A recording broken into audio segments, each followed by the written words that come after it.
एक माजी सभापती आहेत, त्यांची हत्या करण्यात आलेली आहे आणि त्या ठिकाणी जो काही कागद माओवाद्यांनी ठेवला आहे त्यात पोलिसांचा खबऱ्या असल्याबद्दल त्यांच्यावर आरोप करण्यात आलेला आहे।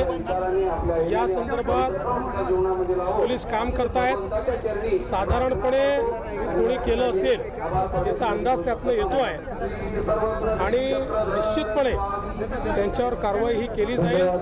आज गडचिरोलीमध्ये एक प्रकारे माओवादी निराश झालेले आहेत, कारण सातत्याने माओवादी सरेंडर करतायत, जे सरेंडर करत नाहीत ते न्यूट्रलाइज होत आहेत। एक प्रकारे शेवटच्या घटका हा माओवाद मोजतोय, त्या निराशेतनं त्या फ्रस्ट्रेशनमधनं केलेली हत्या दिसते। पण ही हत्या करणाऱ्यांना महिन्याभरामध्ये या ठिकाणी जाब विचारायचा किंवा त्यांच्यावर कारवाई करायची अशा प्रकारे पोलिसांनी देखील निर्णय केलेला आहे। ही कारवाई होईल।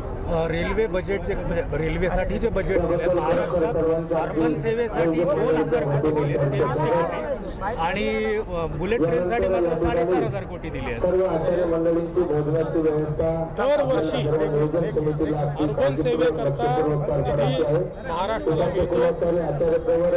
दरवर्षी मिळालेला हा निधी आहे।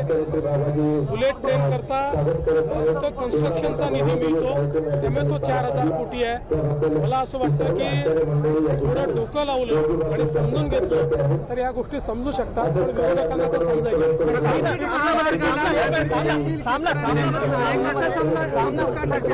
आता मी सगळ्या आमदारांची चर्चा केली।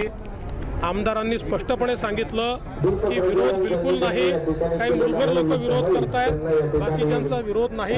सगळ्या आमदारांनी मिळून मला सांगितलेलं आहे। एवढंच नाही तर ते कृती समितीला घेऊन आमच्याकडे येणार आहेत। कृती समिती देखील सांगणार आहे की आम्हाला हा महामार्ग पाहिजे।